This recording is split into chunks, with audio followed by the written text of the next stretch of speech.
Well, hey there, Sharon Horne-Ellstrom here, but you can call me Pajama Grandma. In case you haven't been exposed to Pajama Grandma yet, go ahead, drop me a PM or put in the comments below that you are a first-time watcher or exposed her. And you can just use hashtag pajama, and that indicates to me it's the first time you are seeing my voice or hearing my voice or seeing my face. Some days are like that. My tongue just gets all twisted. Today I'm thinking a lot about emotions and emotions as a driver for human behavior. Now I'm a pretty nerdy, rational engineer by actually education and profession, and so that just automatically means that I'm going to be a little more thoughtful and nerdy and subjective about things. And I like to believe, like most of us human beings, that we're not driven by our emotions. But as I'm thinking about it today, and I'm talking about it for my Supersize Your Business Challenge and talking about it from a couple of other perspectives, I realize, oh my freaking God, I'm just like everybody else in this respect. I am absolutely 100% driven by my emotions and how things make me feel.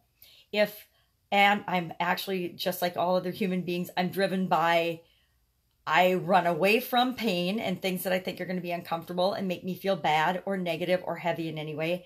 And I go toward, and I move toward things that I think are going to make me feel good. So I run toward pleasure and away from pain. Ah, amazing. So does everyone else.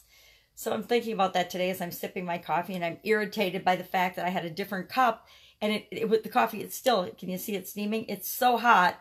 I still haven't been able to drink it, and I'm almost done making my morning videos. So I'm just a little frustrated that, hey, I need a little bit of caffeine in me first thing in the morning.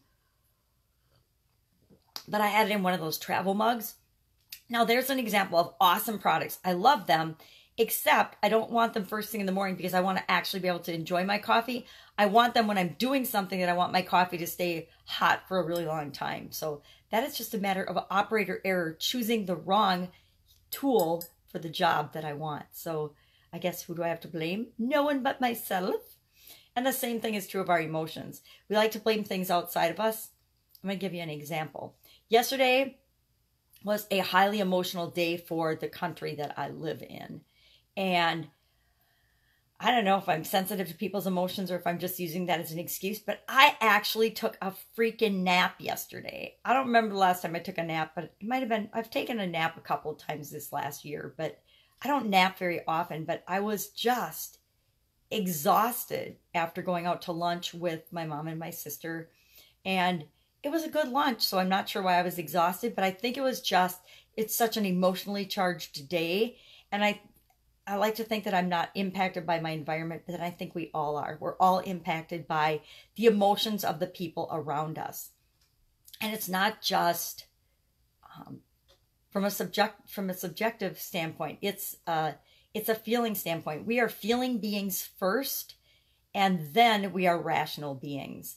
And it's hard for us to admit because so much of what we're judged on and what we do is dressed up as if it were subjective. Think about performance appraisals and when people judge you or give you feedback for any way, shape, or form. Now, I was in a relationship that was very controlling, very critical, and very judgy. And so maybe I'm more sensitive to this than a lot of people. But a lot of times, other people's judgment or criticism or feedback comes from an emotional place in them. They don't even know it. They think that they're being a good boss and telling you that you really need to get better at X, Y, or Z, or, you know, you need to be to work on time, which is very subjective. Hey, you're either on time or you're not when it comes to coming to work. That's something easy. But if they're judging your communication style with your coworkers or something, that might just be based partially on their emotions and the impact and the interactions they've had with their coworkers in the past. And so it gets really convoluted and really complicated when we're dealing with human beings. But if we remember and remind ourselves that not only do they come from a place of feeling and emotions first and foremost at the guttural level, but so do we. We make our decisions. I was thinking about examples of this today. If I think about how I bought my last vehicle, and how I'm in between vehicles. I'm thinking about buying a new vehicle. Vehicles are something I really don't care much about. I just want to get from point A to point B safely and efficiently. I don't really care about it otherwise. So my last vehicle, when I went to go get it, the number one thing I wanted was a heated seat. And I didn't really care about much else. And then I decided I wanted a white vehicle. So I wanted a heated seat and a white vehicle. Now, that has nothing to do with subjectivity and getting from point A to point B. It has everything to do with how I want to feel. I live in Wisconsin in the winter. I want my butt to be warm. I want to feel comfortable and cozy when I get in my vehicle. So heated seat, feeling an emotion and comfortable, not pain, was my number one requirement for getting a new vehicle. And my number two requirement was color, because the color white makes me feel good because it's reflective. It reflects everything that it sees. And so back to the owner, I guess. So do I think I make decisions emotionally? I absolutely positively do. Do I like to believe that I do? No, because as soon as I found the car that I wanted with heated seats, I started to make a laundry list of all of the reasons why it was a great decision for me to get this new vehicle. It was an awesome vehicle, top of the line, and I'm not even going to share what it was, but top of the line, had every bell and whistle on it, and I got it because I wanted it emotionally, and it made me feel good and awesome, not because of all of the amazing features, but then I went about proving to myself why this was a great decision and why I got so much money off and it was such a good deal and why I had to buy now. And you know, all the things that people teach us and do from a marketing standpoint and a sales message, I fell for them all hook, line, and sinker because I wanted that vehicle. I had emotionally decided I wanted it, and then I was going to come up with all the reasons to justify the purchase. And we do that with everything from going to McDonald's to getting a cup of designer coffee to absolutely everything we do in every day of our lives. All of our decisions, as much as we don't want to admit it, are driven first by the emotions. Is it going to give us pain? Is it going to give us pleasure? Is it going to increase our security? Is it going to decrease our doubt, worry, or fear? Everything. It's for the emotional impact of that decision. So if we know that, what do we do about it? How do we, protect ourselves from ourselves and our own emotional whims and ups and downs? Because as human beings, we are like on a constant roller coaster ride. Some people are nice and level and mellow and just seem to go through their life without a whole lot of drama and emotion. But for the rest of us, holy crap, it is like every day there's a little tornado that rolls in. Now, maybe it's just my life. Maybe I invite the chaos because I like the excitement of it. But knowing that, what do we do? What do we do to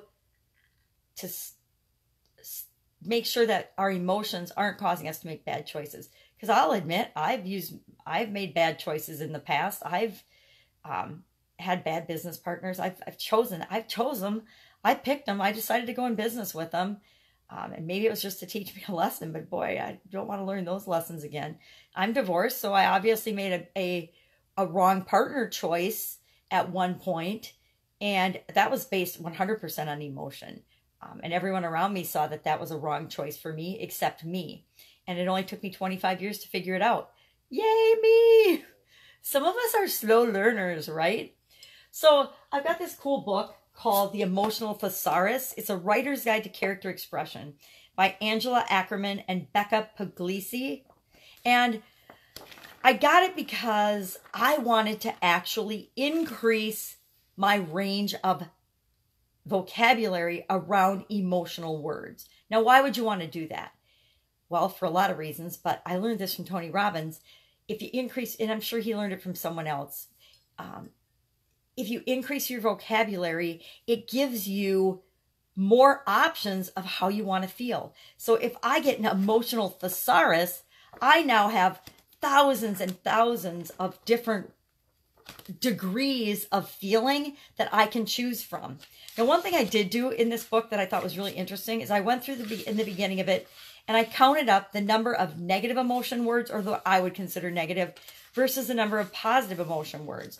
And fascinatingly enough, there were only 19 categories or little chapters on positive emotion words, but there were out of 75.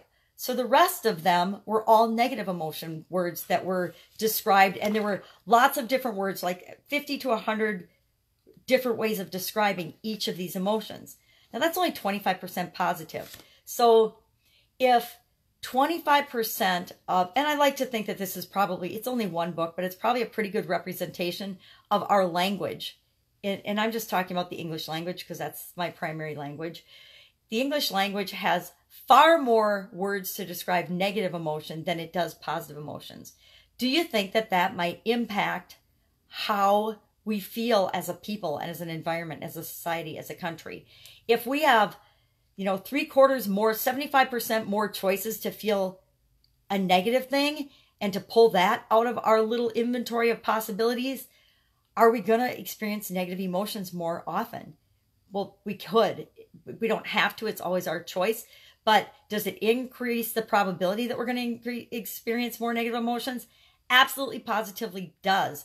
There's a reason that the news media and reporting is predominantly negative, right? There's a reason for that. And that colors and impacts everything we do. So what I do is I actually study and pay attention to the 19 out of the 75 that are positive emotions that I want to feel. Because if I increase my options around the different degrees of emotion I can feel around them, I'm going to be choosing them and feeling them more. But it works really well to negate negative emotions as well. Say I have a really bad experience with somebody and they yell and scream at me and tell me what a crappy human being I am, and say they're a hater. And so they beat me up on social media, and I can feel a whole bunch of things about that. I could retaliate. I could be super angry and pissed off. Or I can now choose from a whole variety of emotions based on that situation, because I don't have only angry, retaliation, upset, worry, doubt, fear, anxiety to choose from. I have a whole lot of other emotions to choose from.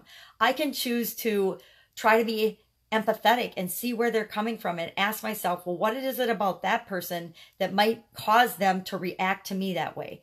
I get negative emotions from people, not a lot, but sometimes, because I'm the pajama grandma. I'm out hanging out, doing my thing, running my life, living my life, a lot in my pajamas. But that is a symbol to me of being myself, being comfortable, being who I want to be, showing up as I really am. And that scares the living crap out of a lot of people.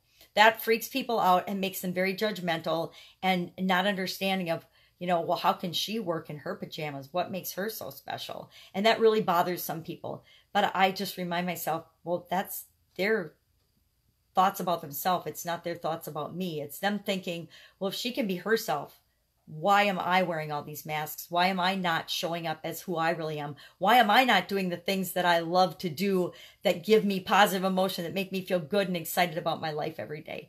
And that rubs a lot of people the wrong way, but that's not about me. That's about them. So now when somebody's angry or a hater, and this took a little bit of a process for me to get to, I just kind of smile and I think, and I ask myself, what is it about them that's going on in their life that makes me rub them the wrong way?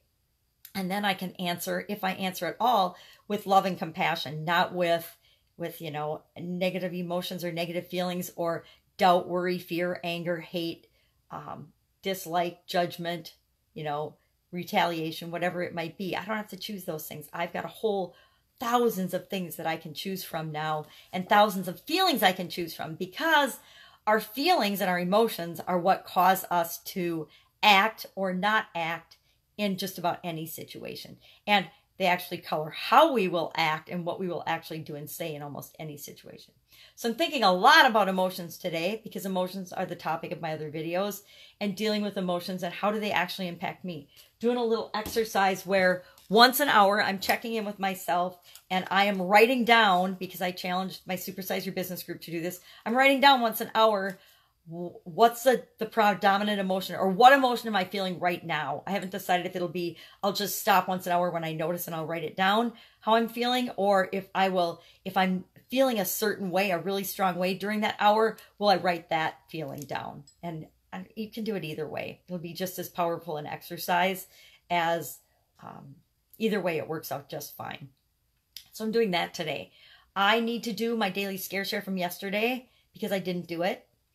I'm not even going to make excuses about why I didn't do it. I just didn't do it. It didn't get written down. It didn't get to the top of my priority list. So when I was determining what I was going to do for the day, I made my decisions based on emotions, and I decided it would be a lot more fun to go to lunch with my mom and sister than it would be to do my daily scare share thing. And then when I came home, I actually worked on my podcast intro because it's been almost 6 months now and I still don't have an intro on my podcast, and that's really, really unacceptable. It makes it hard for people to get who I am and why I'm talking to them about the bizarre topics that I talk about in the different segments of my podcast.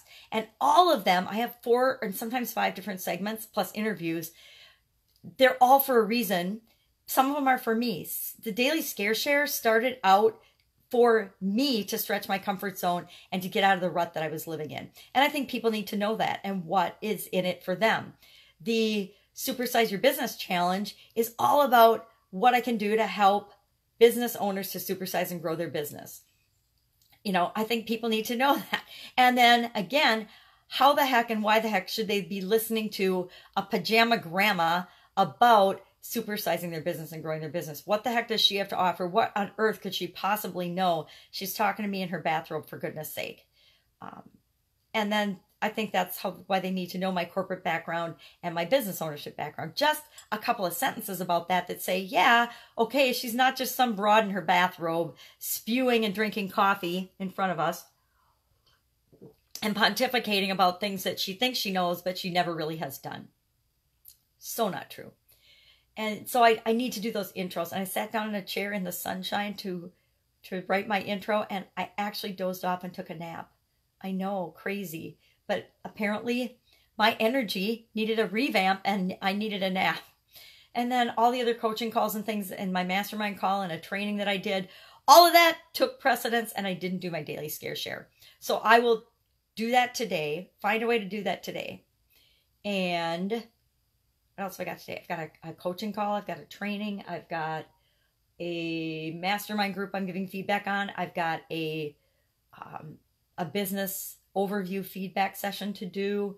And I've got a funnel review for somebody that they've asked me to do. So another awesome busy day, but all fun things I love to do because I'm driven emotionally to do what I want, when I want, where I want, with whomever I want, wearing whatever I want these days. Thus the pajamas. So what are you doing today? Do something awesome today. If you want, go ahead and jump in, and once an hour, just write down how you're feeling and then join me on the Supersize Your Business Challenge. You can find it a lot of places. It's here on Facebook Live, on my Supersize Business or Supersize Your Business group, or on page. I'm putting on both the group and the pages. And it's also on my IGTV station. So, and it's on my main profile. So if you want to find it, you can find it, and you can always message me and get a link to how to find it, and I will direct you there. But join us, do this, write down once an hour. How are you feeling? Just tap in. And tomorrow we're going to discuss why that's important and what you can do about it. Because although we are creatures that are naturally subconsciously driven by our emotions, it doesn't mean we can't learn to actually use our emotions in our favor. And a lot of us do use our emotions in our favor. And that makes us really, really powerful. So if you want to be powerful too and not controlled by your emotions and be looking at situations in your life and saying, how the hell did this happen to me? Go ahead and jump in and keep listening, because I'm sure you'll find out. That's it. Go out, make it a fabulous day, and I will see you tomorrow. Pajama Grandma.